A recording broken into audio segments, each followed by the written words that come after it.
la implantación de los cambios culturalmente factibles y sistémicamente deseables. Como pueden ver ahí, hay una flecha que va de la 7 nuevamente a la 1. Esto quiere decir que esta es una metodología iterativa, es decir, acabo de implantar una situación y esa nueva situación en donde los cambios están implantados constituye una nueva situación que requiere ser cambiada. Y nuevamente puedo empezar todas las 7 etapas de la metodología y pasarme toda la vida aplicando la metodología, mejorando la situación que estoy analizando. De manera que es una metodología de uso permanente. Entonces, un ejemplo, vamos a decir que el Perú, que es un país en vía de desarrollo o subdesarrollado, queremos convertirlo en un país medianamente desarrollado. Eso sería, podemos aplicar esta metodología para llegar a que el Perú sea un país medianamente desarrollado. Una vez que hemos logrado este objetivo, que sería implantando los cambios en la etapa 7, volveríamos a usar la metodología para pasar de medianamente desarrollado hacia un país desarrollado, ¿no? Entonces, es una iteración que podríamos estar haciendo permanentemente. Y así como el ejemplo que les estoy poniendo, pues podríamos poner otros ejemplos en donde el proceso es un proceso de permanente cambio de la situación problemática a partir de los cambios previos. Entonces, si esa es la última etapa de la metodología, ¿qué es lo que tenemos que hacer ahí? Pues tenemos que hacer diferentes cosas. ¿En qué consiste la etapa 7, que implica implantar los cambios culturalmente factibles y sistémicamente deseables? Consiste en llevar a cabo el plan de actividad establecido en la etapa 6. En la etapa 6 hemos definido cuáles son los cambios culturalmente factibles y sistémicamente deseables, y además se ha hecho una planificación de esas actividades por el orden de lógico, por el orden de importancia y por el orden de urgencia, ¿no? A partir de ese plan, que tendría que estar plasmado en un diagrama Gantt, usando un software como el Microsoft Project, por ejemplo, o Mangenius, deberíamos indicar ahí el detalle de ese plan o ese cronograma de actividades a desarrollar. También hablamos en la etapa 7 que hay que hacer todo un cálculo de los beneficios y costos que traería cada uno de esos cambios, ¿no? Porque cada cambio se hace porque trae algún beneficio. O sea, se da un valor añadido, ya sea a la organización o a la propia actividad. Entonces, esos beneficios tienen que ser valorizados, ya sea en algo monetario, que indique cuánto se va a ganar por esa actividad. Pero por otro lado, tenemos que determinar cuánto va a costar implementar esos cambios. Y entonces, para cada actividad, como ya lo dijimos en la etapa 6, se tiene que determinar los ingresos, los costos y los beneficios de cada una de las actividades. La suma de todos los costos de implantar todas las actividades siguiendo el cronograma nos estaría dando el presupuesto total que se requiere para llevar a cabo la transformación integral de la organización. Ahora, por ejemplo, se está hablando de transformación digital.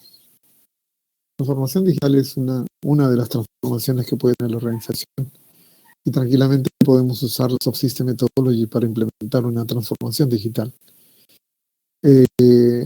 Y en ese proceso de transformación van a haber una serie de cambios que se pueden hacer y otros cambios que no se pueden hacer, y eso es de lo que trató la etapa número 6.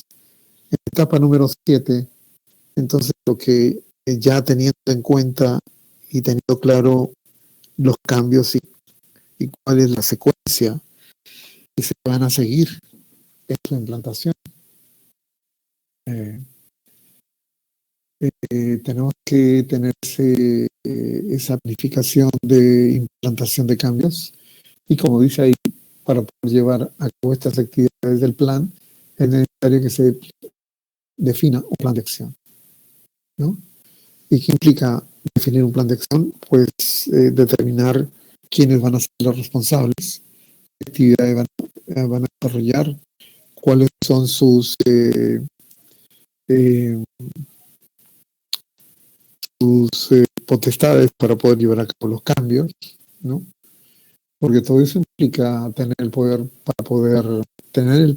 para poder designar personas, usar recursos, adquirir maquinarias, etcétera, etcétera, ¿no? Entonces todo eso implica eh, esa definición del plan de acción. Y luego lo que habría que hacer es ejecutar ese plan de acción de acuerdo a lo establecido. Finalmente, habría que evaluar el impacto del cambio en el mundo real, ver si efectivamente esos cambios nos traen beneficios y la organización se va transformando al implementar esos cambios en el mundo real. Como pueden recordar, puedo tener una lista muy amplia de cambios. Podría desarrollar 40, 50, 200 cambios, dependiendo de la magnitud de la organización. Cada cambio, cada proyecto de cambio es una transformación que en sí se convierte en un proyecto que hay que gestionarlo. Y ahí es donde tenemos que utilizar, por ejemplo, la metodología Scrum, ¿no? Y esa metodología Scrum sería la base para poder implementar los cambios que se requieren.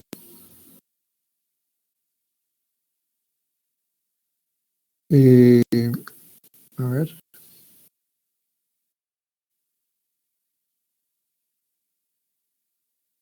Bien, entonces, de esa manera, tenemos que hemos cerrado todas las etapas de la metodología. Tendría que insistir que para poder implantar esos cambios, cada uno de esos cambios es un proyecto, y en ese proyecto es que tengo que aplicar alguna metodología de gestión de proyectos. Una metodología que ustedes han revisado en el curso es la metodología de Scrum.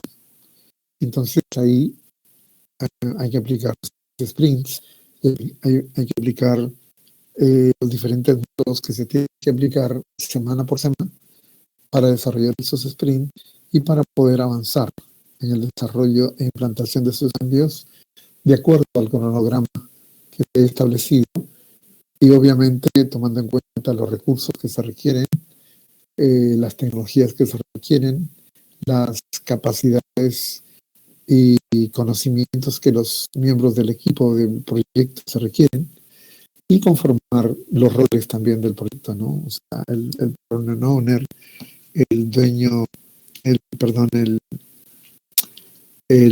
Scrum Master, los miembros del equipo, etcétera, tendrían que estar definidos para poder trabajar adecuadamente. Supongo que ustedes que han leído ya todo el material para implantar este tipo de proyectos, pues ya pueden imaginarse cómo es que se puede manejar cada uno de los proyectos de esta lista de proyectos de cambios culturalmente factibles y sistémicamente deseables. Esto también tiene que estar soportado por tecnologías como, por ejemplo, el Microsoft Project o el MindGenius, que tiene una opción para gestionar proyectos, y entonces esto se llevaría de esta manera. Hay un aspecto también importante que sería la evaluación de los ingresos, costos y beneficios. Todos los proyectos tienen que tener esa evaluación. De todos los proyectos se tiene que saber qué beneficios nos trae y cuánto va a costar. La suma de todos los costos, como lo estoy mencionando, debe dar el presupuesto total requerido para poder llevar a cabo el proceso de cambio integral de la organización. Entonces, esa suma total debería ser una suma manejable por la organización, debería ser algo que lo puede manejar. Caso contrario, si ese presupuesto excede a las posibilidades que tiene la empresa, entonces pues vamos a tener que hacer ajustes en el plan de acción para poder solamente quedarnos con aquellos proyectos, aquellos cambios que los pueda implantar en un tiempo determinado con recursos financieros disponibles, dejando para el futuro aquellas actividades, aquellos cambios en las actividades que, por un lado, no son tan urgentes o, por otro lado, pues son posibles de desarrollar en el futuro y que no remarcan tanta urgencia e importancia como las que se estarían llevando antes. Todo esto depende de evaluar justamente cuál es la misión de la organización, a qué se dedica y sobre esa base determinar la prioridad que tienen estos cambios para el cumplimiento de la misión y visión de la organización. Para eso es que ustedes han venido revisando todo el material que les he dado a lo largo del ciclo. A ver. Y quizás ya para terminar esta parte de la etapa de la metodología, pues lo que haríamos ahora es hacer un diálogo más amplio que se pueda para que aclaremos todas las dudas que ustedes tienen de todas las etapas de la metodología. Entonces, lo que les voy a pedir ahora es de que a través del chat, para que sea una cosa más participativa, ustedes me planteen sus preguntas y también la escriban claramente para que no haya confusión en la pregunta. Y vamos a dedicar hasta las 7 de la noche en hacer un diálogo con ustedes para aclarar cualquier tema que hayamos revisado previamente sobre la metodología. Entonces, estamos en este momento en este diálogo y ustedes pueden plantear todas las preguntas que crean conveniente a fin de ver y aclarar las dudas que ustedes tengan sobre esta metodología. El otro día que ustedes hicieron una serie de exposiciones, pues fuimos bastante críticos en el trabajo porque vimos que el trabajo está incompleto. Pues me da la impresión de que si el trabajo va así es porque hay algunos aspectos que todavía no han sido completamente asimilados de todo lo que se tiene que hacer en esta metodología. Entonces es el momento para que pregunten y para que lo tengan bien claro qué es lo que se tiene que hacer en cada una de las etapas. Por ejemplo, hacer cuadros pictográficos no es hacer dibujitos. Eso no es un cuadro pictográfico.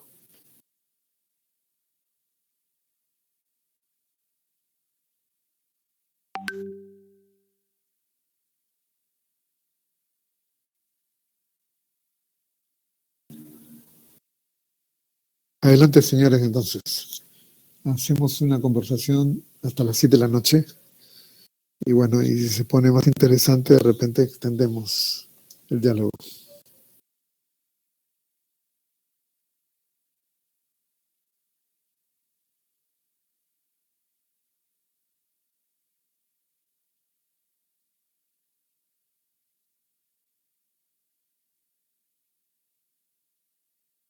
A ver, dice Iván Becerra, profesor, ¿podría explicar un poco sobre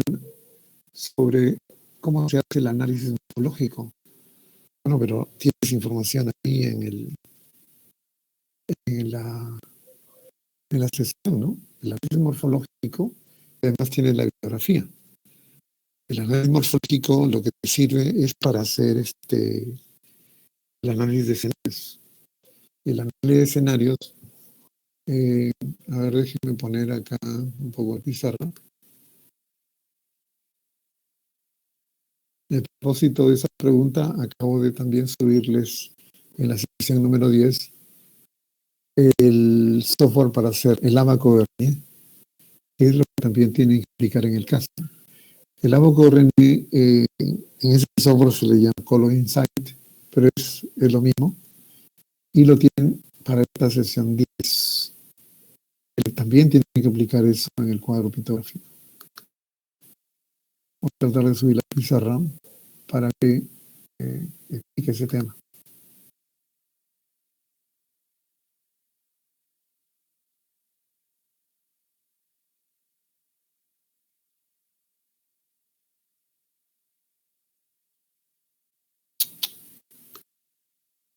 No hay problemas.